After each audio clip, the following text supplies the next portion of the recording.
I must say, in my history of being with AmDocs, 7 years, I've never had a standing ovation. So Sarah, please come up. Oh my gosh. You are a wonder. So much to ask. Thank you. That part at the end with Ella always gets me. Yes. Thank you guys. And thank you all the wonderful volunteers and AmDocs people. It's been such a great experience for us to be here, and Teddy and Leighton for having us. It's been my best first festival experience I could have ever imagined. So thank you.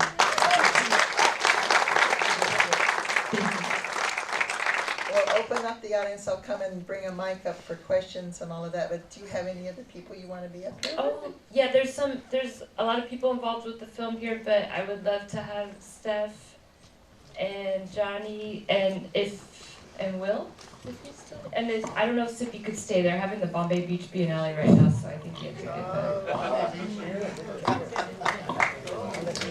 Oh, thank you.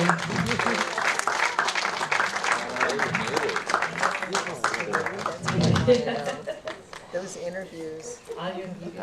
Okay. Figure that out. So I asked you about the interviews. That's pretty, and the editing, amazing. Oh.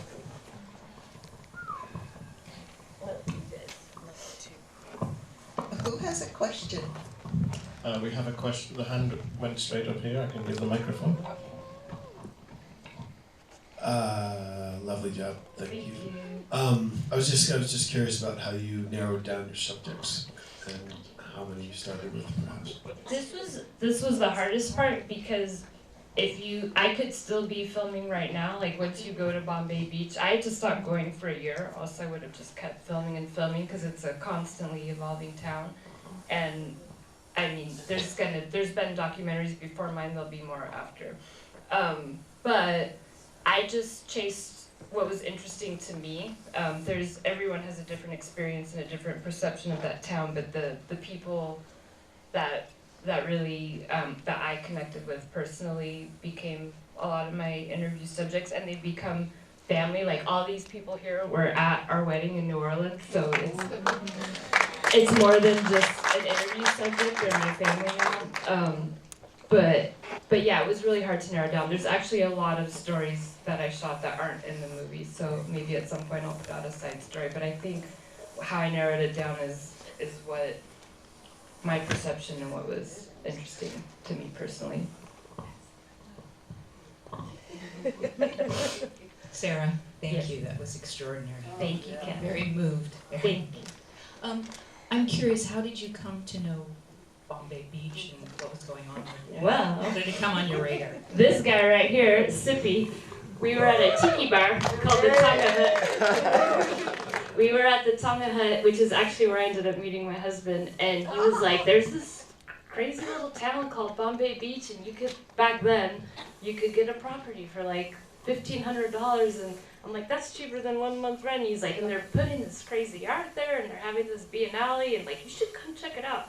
And I came to check it out, and then for the next 4.5 years, like, it was all my free time was spent working on this. How long was the whole project from the first idea to today? About like 4.5 years. I started in 2019, and then even when you think you're finished, there's still another year after that. But yeah, like 4.5, 5 years. Audience?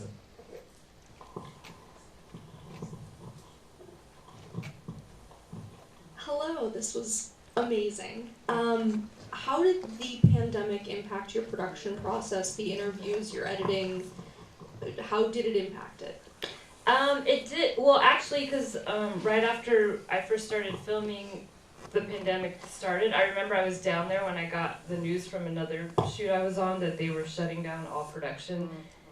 And I was like, man, I wish I knew. I would have just packed more stuff and just stayed in Bombay Beach, like away from the busy cities. But I realized in hindsight that it impacted it in a way that was beneficial that I wouldn't have planned for was that there's a biennale every year. It's actually happening right now, and they've stepped away from it to be here with us. Bombay Beach has this biennale event every year, and during COVID they did not have the biennale, and I think because of that, I just got more into capturing the actual town and the community and like the real bare bones like existence of Bombay Beach and not a touristic version of this one weekend event. So COVID, that's because of COVID, and I'm actually glad because it tells more of a story of like these people and not this one weekend where everyone comes and celebrates the Biennale. And COVID also impacted us severely because we lost our friend Shake to it. The COVID hurt him emotionally and psychologically, and it cost him his life. And, you know, like many of us who've lost people through COVID, you know, we lost several people, close people in our community, and it was very related to the depression and the psychological damage that took place during COVID. So. And I feel like it brought all of us and some of the other core people in our community together so much more, because I think a lot of us are just recluses naturally, and we just kind of want to live our lives.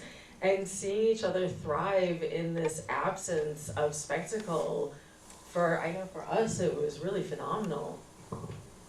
Yes. So I'm curious as to how do you get provisions and you know, is there a market, is there a gas station available? I mean, it seems pretty self-sufficient, but yet without a lot of the things that we're accustomed to. Yeah, I'll have I know the answer to this, but I'll speak on it. Basically, like the closest gas station is half an hour away. They keep in touch when they're doing like store runs or whatever, but. Well, when I have friends come out and visit and stay in Bombay Beach, I always tell them it's like, man, it's like camping. You know, you better be pretty prepared before you get out there, because there is no market. You know, you have to drive 30, 45 minutes away to the closest grocery store, or hardware store, or place like that. So it's, you know, when you're down there, you're down there. You know, you can't just like, I think I'll just run down to the market and get some bananas, because it'll take hours. Yeah. So. I will say one, Tao, who's in the movie, rents a few Airbnbs down there, and one of his reviews said, like, never underestimate the remoteness and the heat and something else of this town. Like, you're really, like, exposed to all of that. And a lot of us have just created what we want to have available. We've built a library on our space, and we had a free store there for 3 years until it became physically too difficult for us to manage, you know, something that we couldn't hire people to help us with. And Dada has a sewing studio that's available to members of our community, and a movie theater in his home that he showcases and educates about these phenomenal films and the history of them. And I mean, it's wonderful, and more people are doing that and coming in and doing a bit more of a long-term offering, not just the spectacle, the weekend, the come take pictures for Instagram and YouTube. And our network is solid. Will the film be shown in Bombay Beach? Because we saw the drive-in, I guess. Yeah, That's not yeah. So I showed it privately last year to the people who were in it because I wanted their blessing before I took it to festivals. And now that we were doing this festival, I couldn't publicly show it because that's how festivals work. But now that we've done this, for sure, 100%, we're gonna do something very special at the drive-in for the people who, not during the Biennale, but like for the locals. Question over here. Yes. Thank you. Has the Biennale inspired the creation of other places like Bombay Beach, or do you think that this film might? I mean, the Biennale's definitely been inspired by a few other things. I would hope so. I'm not personally familiar, but I hope so, because I'd love to continue this type of documentary project in other parts of the world. But do you guys know? I would say that there's an aspect of this feel happening on a smaller scale and more tear downable. And I don't mean Burning Man, I mean there are sub-communities that are doing things like this and within their smaller circles, and it is happening. Slab Cities is starting to do art shows there even. Yeah, Slab City has some, and again, not just East Jesus, which is on the map. I mean, there's a lot of us that do this work. We don't want the recognition of us personally. We want the work to be recognized. So we're not out there documenting, look at this, look at that. So you don't hear about it unless you hear about it. And the way to hear about it is to talk to people, talk to your neighbors, talk to the people at your libraries, talk to the people in the store when you're shopping, and find out what they're doing in their lives, because this is happening across the globe. Oh, yes. To speak to, I come from a long history of community development and emergency mental health work while I do my art, and I have, and a bunch of us have made long-term commitments to what the project at Bombay Beach is, and we are not trying to be Burning Man. This isn't the Rainbow Gathering. We're not here for your commercial ticket pricing and all of that kind of stuff. We are there all year long. We are doing community development. We are doing healing centers. We're not the only ones, right? There's the Baptist Church. There's Preacher Jack, who's got his thing on the beach. We've got the VBAC, and collectively as a community, we're lifting each other up. Like, we are now trying to fundraise and send one of our local children off to college because she is inspired to become a vet to return back to Imperial County to be the only mobile large animal vet, because they do not exist right now. And this is happening because of the Benally and the community and all of us here working together collectively, trying to create a world that we want to live in. We're tired of other people imposing their outside ideas. We're done with the outside power structures. We're just creating our own structures. And we're not even living within the patriarchy or the cis world. We are just creating a new thing out of whole cloth. And we invite anybody who wants to participate in this level of actual engagement and community development to come and join us and participate in what we're doing down there. And if you want to see, our big Renegade Art Festival that we don't like to tell you all about, it's happening right now. You go down here after there's going to be crazy circuit shows, ballet people, opera singers, and a lot of quiet, hardworking people that are just there to help improve what we want in the world. Engagement is the correct word that I hope you focus on. Engage. And engagement right now for you might be just come and listen and see. And buses will be ready to take you there, but you have to make your own way back. Just to say that there's a great biennale in Haiti, in Port-au-Prince, called the Ghetto Biennale, which is really going on at the moment in very difficult circumstances, and that just shows that even in a place like Port-au-Prince, Haiti, the art is there. So that's a good one to support and know about. Thank you. Oh, can I ask? Yes. I don't know what a biennale is. So are you saying that's like an art? There was a Venice Biennale, and there's these other kind of pretentious hoity-toity art biennales, and the Bombay Beach one started in kind of like tongue-in-cheek, absurd version of that, where it's a very different version of that, but that's where it originally came So from. if you went this weekend, or I don't know how long it lasts, you would. Till Sunday night. Yeah, they have programming this weekend with like different performances and philosophy and art installations. Okay, There's talks and Yeah. there's shows and Is there there, a theme this year? Lithium. there is. Yeah, lithium. I'm like, I've already done it. Lithium's the next topic on the board. Yeah, That'll be the white next gold. documentary, because now they discovered a huge Oh, lithium.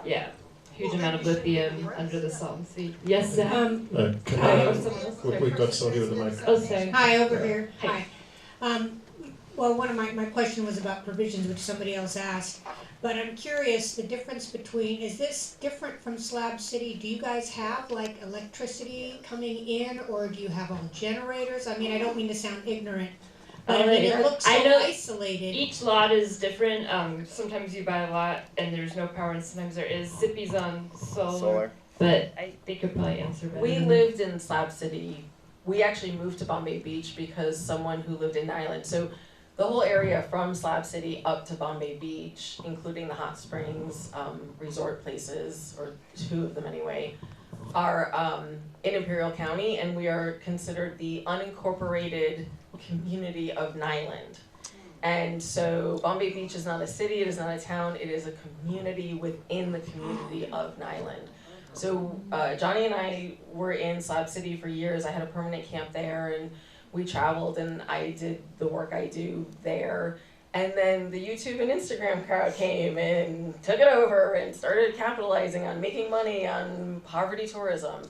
And we couldn't do the work we do. I work with sex workers that have been pimped out since they were born. I work with people who have mental disconnect, that they could not physically be in a room like this, they would shut down. I work with people that have addiction so severe that I help them to do meth healthily. That's the community I serve. And I could no longer do that safely in Slab City because of these outside influences of money making and capitalizing on our poverty. So a member of Nyland community who grew up there and is in his 60s told us Bombay Beach is what Slab City used to be. And that's when we started, and we spent a year walking around and meeting people and deciding if that's where we wanted to take our services. And so in the sense, is it different than slabs? It's the same as slabbers, but in terms of, I mean, anything you bring to the table. So if you want electricity in Slab City, you figure out how to do without until you can get solar, or until you can learn how to cook properly over a fire, and you talk to your neighbors and figure out how to survive in that extreme. And if it's more important for you to have meth or cigarettes or alcohol than to have solar panels, then that's where your money's going. And if you can't get money, people make sure you have water, food, dog food, a little bit of comfort. I mean, that's the true meaning of community. So in that sense, Bombay Beach, I mean, like I said, this is across the planet. This happens. It's just we don't see it because there's no money in it. Oh, we got a question. I was just wondering, are you prepared to be accepting donations for this young person to go to college? I mean, Yes, we have a GoFundMe. Yes, please. Yes, we have a GoFundMe. I'd be glad to share with you. There was a. Yeah, the question over here. We have one up here. Can I we got this One. shot and then. Yeah, I wanted to ask about the filmmaking. It seems like there's a bunch of shots that were probably hard to do and had to be planned in advance, like crane shots and like that weren't connected to a specific narrative. Did you plan, like did you have a bunch of shots kind of come to you in a dream and then stitch together a story once you had interviews? What order did you do it? Because it seemed like there were certain shots where you're like, that will be beautiful, and you must have tried it 9 times, it didn't work. And then you try to sync up the interview with these swooping big shots and stuff. I had 2 kind of lists going. One is the topics I wanted to cover, and then like some of them more specific based on the people I was interviewing. And then I had a list of shots that just from being there, I'm like, we need these shots. And then I think it's not until the edit that you figure out where you can connect them, unless it's really specific. But I probably had 3 different. Most of the on-ground cinematography was me, and also Ira helped, and Damon did a few shots. But I had 3 different drone operators shoot the Lodestar, which is that plane coming out of the ground. So it was. There were different interpretations of it, but I had the shots in mind that I wanted to get, and then you figure out how to weave them into the story after. Some of them. I was just wondering, I know that a lot of the towns in that area, or the unincorporated areas you're talking about, have a really rough time with getting clean water, you know, and I was wondering if that's been a struggle in Bombay Beach to get clean water. And then the other question would be is how do you deal with the heat if you don't have any kind of air conditioning and that kind of thing, just from a health perspective? I'll also have, they could speak on this, but I actually, surprisingly, the water in Bombay Beach is very clean. We did a test once, you like poured some out, and they have a really good water source, and actually Los Angeles steals water from that area and from Kernan, from everywhere, and there's a water crisis, and that's where we're getting our water from. But they can speak on that. And as far as the heat, who wants to talk about living in the heat? Yeah, well, so my first 2 or 3 years in Slab City, and I did not do every single day. I mean, I traveled, I did things, but I was there every month of the year, and I've been there through the heat. Your body actually has a natural capability to acclimate if you allow it to. When you turn on the air conditioner when you get in the car, when you turn on the air conditioner when you go in your house, when you do all these things, your body doesn't have a chance to adapt properly. But when you're living out here, when you're here in August, you're up at 4 in the morning doing stuff, and then you do siesta for hours, and rest and chat with your friends under a tree or read a book. And then when it cools off in the evening, and we have the canal, and there are different ways of dealing with it, but again, it's you reach out to your fellow human who's been there for a while and say, how do you get through this? We get our clothes soaking wet midday and walk around with wet clothes, and that's evaporative cooling. And in Bombay, as she started to say, and I'm sorry that I didn't follow up on that, and we don't have time to get into Imperial County's bullshit regulations, but it is upwards of $20,000 to legalize your property to even think about talking to get water or power if you were not grandfathered in. So the property that we run is a dual property. It's 2 single lots that are next to each other. One lot has legal access to water, sewer, and electric, and one lot does not. If we separated those lots, one person would be shit out of luck if someone bought that. So when the first thing we did when we purchased the property was to, from the source, it's Coachella Valley water is what Bombay Beach has. Bombay and the hot springs all have Coachella Valley. Everything in Nyland is Imperial Irrigation District. But I mean, it's clean water. The first thing we did was put in irrigation and plant food and medicine. We planted trees and shrubs, and we listened to the earth. We didn't, if things died off, we listened, maybe the pH, I mean, it takes time, but there is a way to do it. I mean, people have lived on this land for millennia, but they did it with nature, not against it. Did I answer what I was Yeah, saying? Okay. and I think just as far as dealing with the heat in one quick sense, like even when I was filming, I just favored sunrise and sunset, and during the main heat of the day, you kind of have to. It's how we take met. cover. She and Zach were out getting some, B-roll footage, and we were kind of sick of all the insanity of people coming in, and I was like, oh, these people are normal, they're being respectful. How we met was, she's like, can I help you? Like, but she said everyone else who normally films there is like a total jerk about it. They're like, oh, whatever, and they wouldn't even talk to her. And I was like, oh yeah, this is what I'm doing, and I told her all about the project, and by the end of the conversation, I was inside her house and we were eating together. And she's like, yeah, all these other Hollywood assholes come in here and they just kind of exploit them, and I wanted this to be much different than that. Couple more questions? Yes. If I could just ask, was that you playing the piano on the left? No. Piano is Tao. He's at the Biennale right now. There's a hand behind you, Canal. Right, there's this man in the hat. Oh, the man in the hat. Chris Blauvelt. I will also. Chris Blauvelt spoke earlier. He's one of my earliest camera friends. That's true. Hi, camera friend. I just wanted to personally commend all of you guys for telling your stories that seem so personal, and obviously there's a lot of loss and real life struggles, and so I just wanted to commend you for that, and it was such a pleasure to watch you and feel like we got inside of your world. But could you talk a little bit about what it was like and how you let Sarah be the one for you to open up to?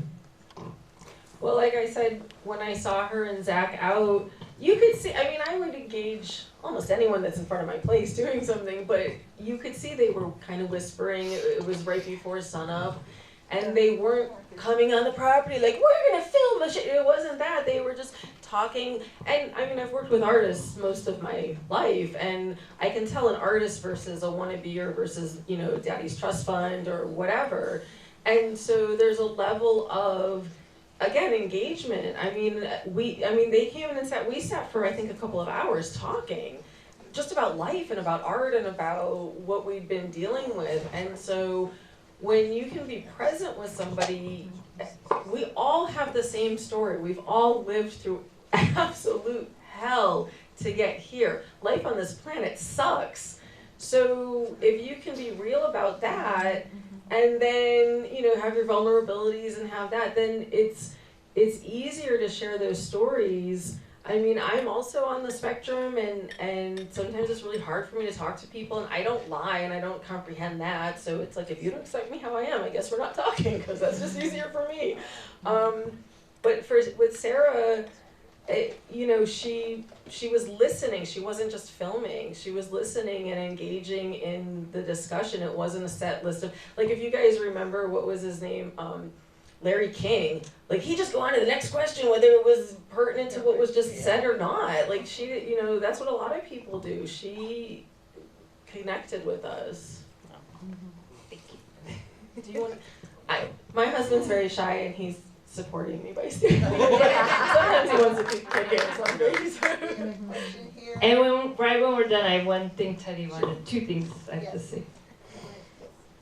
Oh, Sarah, Harry. congratulations Thank to you. all and your comrades in arms here. But I have one question. Is there really an American Legion post there? There is, and we gotta go. Just You and I reopened. got, there's a They reopened this VFW weekend. post there. Yes. The grand reopening is We can tonight. go for It's Sunday post breakfast. 801. American Legion or VFW? It's the American Legion. Sorry, my bad. American Legion. Thank you. I'm also a veteran. I'm a wartime veteran, so I am. Yep. Yeah. Also that. I don't have a question, but I just wanted to acknowledge Ernie and we Yeah, lost that's what him. I was. Yeah, Oh, you yeah. know, I'm sorry. Well, no, go. Yeah, I was when I said yeah. I just wanted to make sure that he passed since. So, yeah, yeah. You go. You do. Well, no. Well, I just wanted to say that, like, within that film, like, 3 people passed during filming, but since then, two more people who are in the film have passed, and one of them is Ernie, who's a legend. He was the owner of the ski inn, and like very special person. He passed peacefully in his sleep, and also Carol, who was there dancing during the Dick of the Desert, and she was at Roger's funeral doing the ashes, and so I also wanted to acknowledge both of them, and like, because we didn't get to memorialize them in the They film. just died in the last few months. Yeah. And we had 2 funerals in the last 3 Yeah. months. And if you go there now, E Street is now Ernie Street. So Yeah, that's we worth turned the E trip. Street into Ernie Street. And also Teddy, while I'm talking, Teddy told me to tell everyone that due to popular demand, they're going to be showing this film again. He said Monday at 4:30, but I don't know if there's a Sunday thing. He's out there getting married Monday at 5. So. We're having our marriage celebration on Monday in Bombay, so we never got to do a public one. So yeah, we'll be here for it. I know you want to continue conversation, given you want to do that. Please go out. You can go upstairs to the cafe or wherever Sarah might feel comfortable. But we do need to clear the theater. And remember, if you can, so kindly take your things with you. The trash can's right out by the door. Congratulations! That's easy.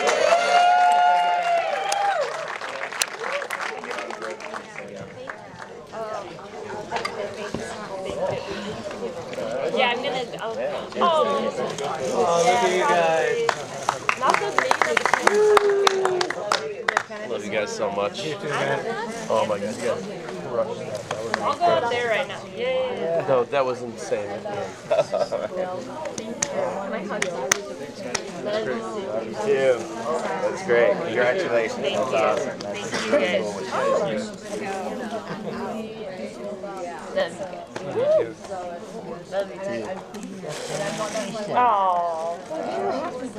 What's going on, Anthony? Good to see you. I'm good. Oh, I forgot to tell people about the posters. There's free posters. There's posters outside and they're free. In fact, I had these What about Sorry to block you. Oh, no